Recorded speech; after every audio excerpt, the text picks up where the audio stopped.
Good morning. Exide life insurance సమర్పిస్తున్న business breakfast షోకి స్వాగతం. ఏషియన్ మార్కెట్స్లో ఒక బలహీనమైన ట్రేడింగ్ సెషన్ కొనసాగుతుంది ప్రస్తుతం.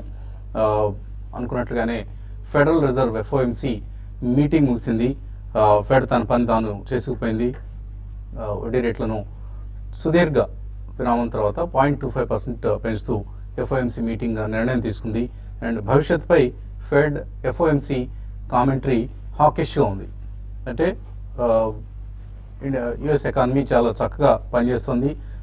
రాబోయే రోజుల్లో ఆర్థిక వ్యవస్థ మరింత వృద్ధి చెందబోతోంది. అండ్ జీడిపి గ్రోత్ ఏదైతే ఉందో 2017 సంవత్సరానికి సంబంధించి ఇంతకుముందు 1.9% పెరుగుతుంది అనుకున్న జీడిపి ఇప్పుడు 2% పెరిగే అవకాశం ఉంది. అలాగే అన్ఎంప్లాయ్మెంట్ రేట్ 4.6% ఇంతకుముందు ఇచ్చిన అంచనా ఇప్పుడు 4.5% ఉండొచ్చు అంటూ చెప్పింది. కాబట్టి 3 రేట్ హైక్స్ నెక్స్ట్ ఫైనాన్షియల్ ఇయర్లో ఇప్పుడు జరిగిన 0.25% కాకుండా నెక్స్ట్ ఫైనాన్షియల్ ఇయర్లో మరొక 0.75% వడ్డీ రేట్లు పెరిగే అవకాశం ఉంది అంటూ యుఎస్లో ఫెడరల్ ఓపెన్ మార్కెట్స్ కమిటీ అభిప్రాయపడింది. ఎఫ్ఓఎంసి అంటాం మనం. సో ఎప్పటి నుంచో అందరూ ఊహిస్తున్న రేట్ హైక్ అనేది యుఎస్లో ఇప్పుడు చోటు చేసుకుంది. మేబీ ఇన్ఫ్లేషన్ ఇంకా 2% కంటే తక్కువే ఉంది. And higher growth, lower unemployment rate, ఇది యుఎస్ ఎకానమీని మనం 3 ముక్కల్లో చెప్పాలంటే higher growth, lower unemployment rate and inflation below 2%. So monetary policy ఈ అంశాలన్నింటినీ పరిగణలోకి తీసుకొని ఒక రోడ్ మ్యాప్ను ప్రకటించింది. So monetary policy road map ముగిసింది యుఎస్ ఎకానమీకి సంబంధించి. ఇక ఫిస్కల్ పాలసీ ఎలా ఉంటుందన్నది డొనాల్డ్ ట్రంప్ అతి త్వరలోనే ఆయన అధ్యక్ష పదవిని చేపట్టబోతున్నారు. సో ఆయన అధ్యక్ష పదవి చేపట్టిన తర్వాత ఎలా ఉంటుంది అన్నది ఫిస్కల్ పాలసీకి సంబంధించి. సో 2 పాలసీలు ఉంటాయి. ఒకటి monetary policy which is taken care of by the central banks in any country ఇది జరిగేది. సో మన ఇండియాలో కూడా ఇలాగే ఉంటుంది. సో మానిటరీ పాలసీని ఆర్బీఐ నిర్ణయిస్తే మన దగ్గర ఫిస్కల్ పాలసీని ఫైనాన్స్ మినిస్ట్రీ, ఇప్పుడు అరుణ్ జైట్లీ గారి మినిస్ట్రీ నిర్ణయిస్తుంది. సో యుఎస్లో కూడా మానిటరీ పాలసీ రోడ్ మ్యాప్ ప్రస్తుతానికి స్పష్టత వచ్చింది. ఫిస్కల్ పాలసీ ఏ విధంగా ఉండబోతుంది అన్నది డొనాల్డ్ ట్రంప్ అధ్యక్ష పదవి అధిరోహించిన తర్వాతే మనకు స్పష్టమవుతుంది. ఈలోగా స్టాక్ మార్కెట్స్లో మాత్రం దీన్ని నెగిటివ్గా తీసుకుంటున్నాయి. అంటే వడ్డీ రేట్లు అక్కడ పెరుగుతున్నాయి, యుఎస్ ఎకానమీ వృద్ధి చెందుతుంది. కాబట్టి ఇక ఇన్వెస్టర్స్ అందరూ కూడా యుఎస్ పైనే, ప్రత్యేకించి ఫారిన్ పోర్ట్ఫోలియో ఇన్వెస్టర్స్ ఎవరైతే ఉన్నారో వాళ్ళందరూ యుఎస్ పైనే దృష్టి సారిస్తారు. డాలర్ ఫ్లోస్ మనకు వస్తున్నాయి. ఇప్పుడు ఏవైతే ఎమర్జింగ్ మార్కెట్స్ లైక్ ఇండియాకి వస్తున్న డాలర్ ఫ్లోస్ ఏవైతే ఉన్నాయో అవి తగ్గుముఖం పడతాయి అంటూ ఒక కన్సర్న్ ప్రస్తుతం వ్యక్తమవుతోంది. It is now long developed markets, short emerging markets. So long DM, short EM అనే ఒక ఫినామినా మనకు మార్కెట్స్లో కనిపిస్తుంది. ఇది రాబోయే రోజుల్లో మరింతగా పెరిగే అవకాశం ఉందంటూ మార్కెట్ వర్గాలు చెప్తున్నాయి. అదే కనుక జరిగితే ఇండియా లాంటి మార్కెట్స్ చాలా అండర్ పెర్ఫార్మ్ చేస్తాయి. ప్రస్తుతానికి మాత్రం హ్యాంగ్సెంగ్ 400 పాయింట్స్ కోల్పోయింది. ఎస్జీఎక్స్ నిఫ్టీ కూడా ఒక 66 పాయింట్ల నష్టంతో గ్యాప్ డౌన్ ఓపెనింగ్ను మార్కెట్లో అమ్మకాల ఒత్తిడి ఉండబోతోంది ఓపెనింగ్లో అంటూ ఇండికేట్ చేస్తుంది. సో లాస్ట్ మనం ఇయర్ టు డేట్ ఫిగర్స్ చూస్తే కూడా మనకు లాంగ్ డిఎం, షార్ట్ ఈఎం అనేది ఫినామినా మనకు కనిపిస్తుంది. ఎందుకంటే ఈ సంవత్సరంలో ఇప్పటిదాకా ఆల్మోస్ట్ ఇక మనం ఇయర్ ఎండ్కి వచ్చేసాం. ఈ సంవత్సరంలో డౌ జోన్స్ 14% పెరిగింది, ఫుట్సీ 11% పెరిగింది. అలాగే ఇతర ఇండిసెస్ లైక్ క్యాక్ ఇవన్నీ కూడా 10% వరకు పెరగడం చూస్తున్నాం. బట్ సెన్సెక్స్ ఓన్లీ 2% పెరిగింది. హ్యాంగ్సెంగ్ 1.5% పెరిగింది. కోస్పీ కొరియన్ ఇండెక్స్ 3% పెరిగింది. సో ఇవన్నీ కూడా మనకు రాబోయే రోజుల్లో ట్రెండ్ ఇంకా బలహీనంగా ఉండబోతోంది అంటూ మనకు ఒక ట్రెండ్ని ఇండికేట్ చేస్తున్నాయి. ఎఫ్ఐఐ సెల్లింగ్ మళ్ళీ నిన్న మనం గమనించాం. 632 కోట్ల రూపాయల వర్త్ స్టాక్స్ వాళ్ళు సెల్ చేశారు. అంటే ఎఫ్ఓఎంసీ మీటింగ్లో బహుశా ఈ నిర్ణయం వస్తుందన్న ఉద్దేశంతో వాళ్ళు సెల్లింగ్ యథావిధిగా మళ్ళీ మధ్యలో ఒక 5-6 సెషన్స్ మనం బై చేయడం చూసాం వాళ్ళు. అదర్వైజ్ లాస్ట్ నవంబర్ నుంచి డిసెంబర్ ఈ పీరియడ్ అంతా కూడా ఎక్కువగా ఎఫ్ఐఎస్ నుంచి మనం సెల్లింగే చూస్తూ వస్తున్నాం. సో మేబీ రాబోయే రోజుల్లో కూడా మనం ఈ సెల్లింగ్ పెరిగితే ఇండియన్ మార్కెట్స్ని ఆదుకోవాల్సింది ఇక డొమెస్టిక్ ఇన్స్టిట్యూషనల్ ఇన్వెస్టర్స్ మాత్రమే. డిఐఎస్ 210 crores వర్త్ స్టాక్స్ వాళ్ళు నిన్న కొనటం చూసాం. సో ప్రస్తుతానికి డిఐఐస్, డొమెస్టిక్ ఇన్స్టిట్యూషనల్ ఇన్వెస్టర్స్ లేదా ప్రభుత్వం ప్రమోట్ చేసిన ఇన్స్టిట్యూషన్స్ లైక్ ఎల్ఐసి లాంటివి, జిఐసి లాంటివి ఆర్ ఇతర ఆర్థిక సంస్థలు మార్కెట్స్ను ఆదుకునే ప్రయత్నం చేస్తున్నాయి. ఎఫ్ఐ ఫ్లోస్ మాత్రం, డాలర్ ఫ్లోస్ మాత్రం క్షీణించబోతున్నాయి. మరోవైపు నిన్న ఎఫ్ఓఎంసీ మీటింగ్ తర్వాత తీసుకునే నిర్ణయం కారణంగా డాలర్ ఇండెక్స్ మరింత బలపడింది. సో డాలర్తో మన రూపాయి ఏ విధంగా బిహేవ్ చేయబోతుంది, బలహీనపడుతుంది డెఫినెట్లీ. షార్ట్ టర్మ్లో rupee is going to be week. Maybe 68 లాంటి లెవెల్స్ను మనం ఇవాళే చూసినా కూడా ఆశ్చర్యపోనవసరం లేదు. డాలర్ చాలా చాలా స్ట్రాంగ్గా ఉంది అండ్ గోల్డ్ వీక్గా ఉంది. మరోవైపు క్రూడ్ ప్రైసెస్ కొద్దిగా తగ్గుముఖం పట్టాయి. ఇవి రకరకాల ఎసెట్ క్లాసెస్లో మనం చూస్తున్న ట్రెండ్స్. సో కేర్ఫుల్గా ఉండాలి. మన దగ్గర మన ఎకానమీకి సంబంధించి డిమానిటైజేషన్ సృష్టించిన సునామీ ఇంకా కొనసాగుతోంది. సో ఇంతకుముందు నమో అనేవాళ్ళం మనం, నరేంద్ర మోడీ నమో అని అనేవాళ్ళం, ఇప్పుడు డెమో అంటున్నారు. సో డిమానిటైజేషన్ని డెమో అంటున్నారు. ఏదేమైనా దేశవ్యాప్తంగా చర్చ అందరూ చర్చించుకునేది ప్రధానమంత్రి నరేంద్ర మోదీని గురించి. సో మోదీ ఇంతకుముందు ఏ ప్రధాని గురించి కూడా మనం ఎక్కువగా మాట్లాడుకునేవాళ్ళం కాదు. సో మోడీ తీసుకుంటున్న రకరకాల సంస్కరణలు కావచ్చు, రిఫార్మ్స్ కావచ్చు, ఇవన్నీ మనకు మన ఆర్థిక వ్యవస్థ మీద ప్రభావం చూపిస్తూ ఉన్నాయి. సో డిమానిటైజేషన్ కారణంగా ఎవరికైనా ఒకవేళ కష్టాలు, కరెన్సీ కష్టాలు కనుక ఎదురై ఉంటే ఆ కష్టాలు మరొక 2 నెలల్లో తొలగిపోయే అవకాశం ఉంది అంటే వాళ్ళు వార్తలు వస్తున్నాయి. ఎందుకంటే మనకు కావాల్సింది 2010 కోట్ల చిన్న నోట్లు. సో 20 రూపాయలు, 50 రూపాయలు, 100 రూపాయలు, ఇటువంటివి మనకు ఒక 2000 కాగితాలు అవసరం, 2000 కోట్ల కాగితాలు. అలాగే పెద్ద నోట్లు 170 కోట్లు కావాల్సి ఉంది. సో ఇప్పటిదాకా ఆర్బీఐ 4.6 lakh crores వర్త్ క్యాష్ను మార్కెట్స్లోకి రిలీజ్ చేసింది. ఫిబ్రవరిలోగా మొత్తం ఏదైతే ఇప్పుడు బ్యాంక్స్కి అందిందో 12.4 lakh crores, మేబీ రాబోయే రోజుల్లో మరొక 2 లక్షల కోట్లు అనుకుందాం. సో ఈ 14 లక్షల కోట్లని మార్కెట్లోకి పూర్తిగా విడుదల చేసేందుకు ఫిబ్రవరి వరకు సమయం పడుతుంది. సో ఫిబ్రవరితో క్యాష్ పార్ట్ అయిపోతుంది. బట్ ఇక్కడ నుంచి అందరం మనం వాడాల్సింది డిజిటల్ కరెన్సీ ఆర్ వ్యాలెట్స్. ఇప్పుడు మనం ఇవాళ పేపర్స్లో కూడా చూసాం, Paytm full page advertisements in all financial dailies ఇవ్వడం చూస్తున్నాం. సో పేటిఎం కరో అంటూ వాళ్ళు ఎప్పటి నుంచో ప్రయత్నం చేస్తున్నారు. వాళ్ళు అనుకోని వరం డిమానిటైజేషన్ రూపంలో లభించింది. సో ఎవరైనా పేటిఎంని ఎలా వాడాలో కనుక తెలియజేస్తే వాళ్ళకి నెలకి 2100 రూపాయలు పే చేస్తున్నట్ట. 10,000 మంది వాలంటీర్స్కి అండ్ 1 lakh వాలంటీర్స్కి సర్టిఫికేట్స్ ఆఫ్ అప్రిసియేషన్ కూడా ఇస్తామంటూ పేటిఎం ప్రకటించింది. ఇదే పరిస్థితి మనం AP government, we should all in fact appreciate AP government for doing this. AP ప్రభుత్వం కూడా ఏపీ పర్స్ పేరుతో ఒక చక్కటి ఇనిషియేటివ్ని ప్రారంభించింది. మిగతా రాష్ట్రాలన్నీ కూడా దీన్ని ఆదర్శంగా తీసుకోవాలి. ఏపీ పర్స్లో రకరకాల వాలెట్స్ అన్నింటినీ ఒకే అప్లికేషన్, ఒకే యాప్లో, మొబైల్ యాప్లో తయారు చేసి పెట్టారు. సో ఆ మొబైల్ యాప్ కనుక ఓపెన్ చేస్తే మనకు పేటిఎం ఉంటుంది, ఎస్బీఐ బడ్డీ ఉంటుంది, లేకపోతే హెచ్డిఎఫ్సి పేజ్ యాప్ ఉంటుంది. ఇవన్నీ రకరకాల వాలెట్స్ మనకు అందుబాటులో ఉంటాయి ఒకటే యాప్లో. సో ఎవరైనా ఒకవేళ ట్రాన్సాక్షన్ని ఇందులో తెలియని వాళ్ళకి, ఇప్పుడు పేటిఎం ఎలా అయితే మీరు అందరికీ టీచ్ చేయండి పేటిఎంని ఎలా వాడాలో అంటూ పేటిఎం చెప్తుందో, అలాగే ఏపీ పర్స్లో కూడా మీరు ఏపీ పర్స్ని ఎలా వాడాలి లేదా ఎస్బీఐ బడ్డీని ఎలా ఓపెన్ చేయాలి, ఇటువంటి అంశాలు నేర్పిస్తే క్యాష్ ఇన్సెంటివ్ ఉంది. That is one good thing about AP purse. ఎవరైతే ఆ ట్రాన్సాక్షన్ని మనం ఎవరైతే ఆన్ చేస్తారో దాని వాళ్ళకి 35 రూపాయలు, 50 రూపాయలు ఇలా క్యాష్ ఇన్సెంటివ్స్ ప్రకటించారు. సో ఇదంతా కూడా రాబోయే రోజుల్లో డిజిటల్ కరెన్సీని ప్రభుత్వాలు ఏమాత్రం ప్రమోట్ చేస్తున్నాయన్న అంశానికి నిదర్శనం. ఇవన్నీ కూడా నిన్న కుటుంబరావు గారు మన బాలసుబ్రహ్మణ్యం గారి, ప్రభల బాలసుబ్రహ్మణ్యం గారి అమ్మాయి వివాహంలో కలిసిన సందర్భంగా మేము డిస్కస్ చేసుకున్న అంశాలు. సో ఆయన ఏపీ పర్స్ గురించి చాలా వివరాలు చెప్పారు. రాబోయే రోజుల్లో ఇంకా పూర్తి డీటెయిల్స్ మీకు అందజేసే ప్రయత్నం చేస్తాం. ఈలోగా బాలగారి అమ్మాయి పెళ్లి చాలా వైభవంగా, చక్కగా, గ్రాండ్గా జరిగింది నిన్న. దానికి సంబంధించిన కొన్ని విజువల్స్ని ఒకసారి చూద్దాం. మనం మళ్ళీ మార్కెట్స్ టాపిక్లోకి వెళ్ళబోయే ముందు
సో అవి మన అనలిస్ట్ బాలాగారి అమ్మాయి వివాహానికి సంబంధించిన కొన్ని దృశ్యాలు. So we wish the new couple all the best, very happy married life. ఇంకా మన అనలిస్ట్ నుంచి మార్కెట్ సంబంధించిన విశ్లేషణ తీసుకోబోయే ముందు చిన్న బ్రేక్ తీసుకుందాం.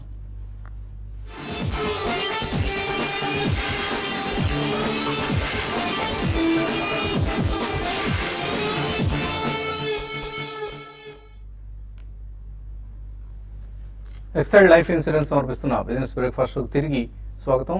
ఏషియన్ మార్కెట్స్ లో వీక్ ట్రేడింగ్ సెషన్ కొనసాగుతోంది. సో ఎటువంటి ఇండికేషన్స్ ఇవాళ మీకు టెక్నికల్స్ పరంగా లభిస్తున్నాయి? టెక్నికల్ గా చూస్తే కనుక మార్కెట్ నిన్న ఎప్పుడైతే 8,200 కీలకమైన మద్దతు ఫెయిల్ అయ్యి దాని కింద క్లోజ్ అయిందో మార్కెట్ ఒక షార్ట్ టర్మ్ కరెక్షన్ బిగిన్ అయినట్టుగా కనిపిస్తుంది. అంతక్రితం కూడా మనం చూసాము మార్కెట్ షార్ట్ టర్మ్ లో 8,000 నుంచి పెరిగిన మార్కెట్ 8,300 దగ్గర షార్ట్ టర్మ్ ఫస్ట్ టార్గెట్ పూర్తి చేసుకొని ఆ తర్వాత 2-3 రోజులు అక్కడ ఫెయిల్ అవడము మార్కెట్ లో కొంచెం వీక్నెస్ సూచించింది. ఇవాళ మార్కెట్ ఓపెనింగ్ లో చూస్తే కనుక మొదట్లో సింగపూర్ నిఫ్టీ కొంచెం మైనస్ స్వల్పంగా ఉన్నప్పటికీ ఆ లాసెస్ డీపెన్ అవుతూ వస్తుంది. సో గ్రాడ్యువల్ గా రెడ్యూస్ అవుతూ చూస్తుంటే కొంచెం ఏమి బయింగ్ సపోర్ట్ కనిపిస్తున్నట్టుగా లేదు. ఇవాళ 60-70 పాయింట్ల వరకు గ్లోబల్ ట్రెండ్స్ ప్రకారంగా నిఫ్టీ డౌన్ ట్రెండ్ సూచిస్తుంది. ఓపెనింగ్ సెషన్ లో బహుశా 8,100 దగ్గర ఒకసారి పరీక్షించే అవకాశం ఉంది. 8100 దగ్గర కనుక కొంచెం నిలబడి 1 or 2 days కన్సాలిడేషన్ ఏంటంటే కొంచెం పాజిటివ్ ట్రెండ్ ఉంటుంది. లేదంటే కనుక నెక్స్ట్ టార్గెట్స్ 8,100 కింద కనుక క్లోజ్ అవుతే రీసెంట్ లోస్ 7950 వరకు వెళ్లే అవకాశాలు కనిపిస్తుంది. కానీ ఏదైనప్పటికీ మార్కెట్ కొంచెం షార్ట్ టర్మ్ మటుకు కొంచెం వీక్నెస్ లో కొనసాగే అవకాశాలు కనిపిస్తుంది.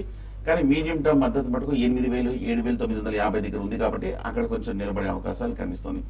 అలాగే ఎఫ్ఐఎస్ కూడా ఈ మధ్య చూసాము లోయర్ రేట్ లో ఒక స్వల్ప బయస్ లో ఉన్నారు. ఇండెక్స్ ఫ్యూచర్స్ లోను స్టాక్ ఫ్యూచర్స్ వాళ్ళు కూడా ఆ బయింగ్ పొజిషన్ ని క్లోజ్ చేస్తున్నట్టుగా కనిపిస్తుంది లాస్ట్ 2 days గా.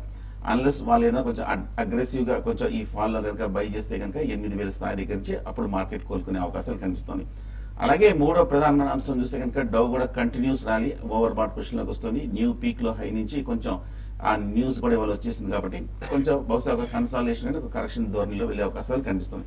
సో ఇవన్నీ చూస్తుంటే మార్కెట్ లో కొంచెం షార్ట్ టర్మ్ వీక్ ఉంటుంది కాబట్టి లాంగ్ పొజిషన్స్ ని ప్రస్తుతం అవాయిడ్ చేయడం మంచిది. లేదంటే కొంచెం కట్ చేసుకున్న షార్ట్ పొజిషన్స్ తీసుకోవచ్చు అంటారు.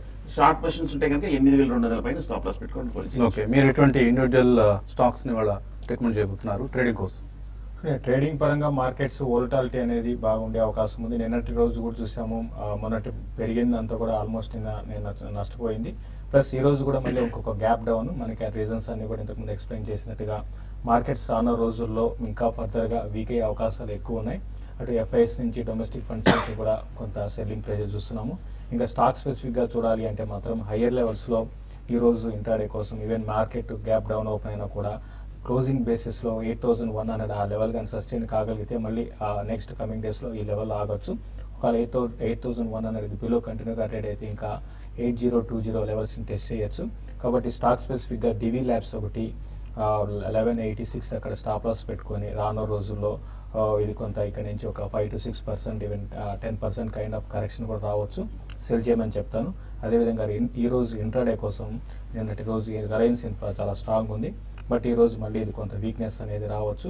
కాబట్టి 490 దగ్గర స్టాప్ లాస్ పెట్టుకొని ఓపెనింగ్ 482-84 ఆ లెవెల్ ఓపెన్ అవ్వచ్చు. 480 బ్రేక్ అయిందంటే కూడా ఒక 1.5% లైన్ కైండ్ ఆఫ్ ప్రాఫిట్ కోసం సెల్ చేయొచ్చు. అదేవిధంగా బజాజ్ ఫైనాన్స్ 848లో ఉంది నెట్ క్లోజింగ్. 850 బిలో కంటిన్యూగా ట్రేడ్ అయితే దాన్ని కూడా సెల్ చేయమంటాను. ఇంకా బయింగ్ విషయానికి వస్తే కొంచెం ఇప్పుడున్న మార్కెట్లో డిఫెన్స్ స్టాక్స్కి ఏమైనా ఎఫ్ఎంసీజీ స్టాక్స్ తర్వాత కొంత ఐటీ స్టాక్స్లో బయింగ్ వెళ్ళొచ్చు. అది కూడా కాంట్రేరియన్ కోసము. ఓవరాల్గా మార్కెట్స్ మాత్రం ఈ రోజుకి సెల్ అండ్ ర్యాలీస్ అని చెప్తాను. తర్వాత బ్యాంక్ నిఫ్టీకి ఈరోజు వీక్లీ క్లోజింగ్ కాబట్టి బ్యాంక్ నిఫ్టీలో కూడా హయ్యర్ లెవెల్లో సస్టైన్ కాకపోవచ్చు అండి. ఓకే, ఈ మధ్య అందరూ కూడా ఈ డిమానిటైజేషన్ జరిగింది కదా, దీనివల్ల ఎటువంటి కంపెనీస్కి బెనిఫిట్ ఉంటుంది లిస్టెడ్ స్పేస్లో అంటూ అడగటం చూస్తున్నాము లాస్ట్ 2-3 వీక్స్గా. సో ఇందులో ఒక 5-6 కంపెనీస్కి ఈ ఓవరాల్ డిమానిటైజేషన్ మూవ్ కారణంగా బెనిఫిట్ వచ్చే అవకాశం ఉంది. One is TVS electronics. ఈ కంపెనీ ఈ పిఓఎస్ పాయింట్ ఆఫ్ సేల్ రీడర్స్ని డెబిట్ కార్డ్ క్రెడిట్ కార్డ్ మనం స్వైప్ చేస్తాం కదా, స్వైపింగ్ మెషిన్స్ అంటాం కదా, వాటిని తయారు చేసే కంపెనీ ఇది. ఈ కంపెనీకి ఒక major beneficiary, but stock price already బాగా పెరిగిపోయింది కాబట్టి ఇక్కడ అవాయిడ్ చేయండి. అలాగే ఆర్ఎస్ సాఫ్ట్వేర్, ఈ కంపెనీ డిజిటల్ పేమెంట్ ప్లాట్ఫామ్ సంబంధించిన యూపీఐ అంటాం, ఈ యునైటెడ్ పేమెంట్స్ ఇంటర్ఫేస్, ఈ యూపీఐని తయారు చేసే కాంట్రాక్ట్ ఈ కంపెనీకి వచ్చింది. దీనికి సంబంధించిన సాఫ్ట్వేర్ తయారు చేసే కాంట్రాక్ట్. అందువల్ల ఆర్ఎస్ సాఫ్ట్వేర్ ప్రైస్ కూడా, స్టాక్ ప్రైస్ కూడా లాస్ట్ 1 monthలో 42% పెరిగింది. అలాగే టాటా కమ్యూనికేషన్స్, ఈ కంపెనీ కూడా ఈ పిఓఎస్, ఏటీఎం వీటికి సంబంధించిన కమ్యూనికేషన్ ఎక్విప్మెంట్ని తయారు చేస్తుంది. అలాగే పిఓఎస్ టెర్మినల్స్ని కూడా తయారు చేస్తూ ఉంటుంది Tata communication. And Bartronics India company మాత్రం అవాయిడ్ చేయండి, ఇది కూడా వన్ ఆఫ్ ది బెనిఫిషరీస్ అని చెప్తున్నారు, కానీ చాలా డూబియస్ కంపెనీ ఇది. సో బాట్రానిక్స్ సుజనా గ్రూప్కి సంబంధించిన కంపెనీ, మనందరికీ ఎక్కువ మంది తెలియదు ఇది కూడా సుజనా గ్రూప్కి సంబంధించిన కంపెనీ అని.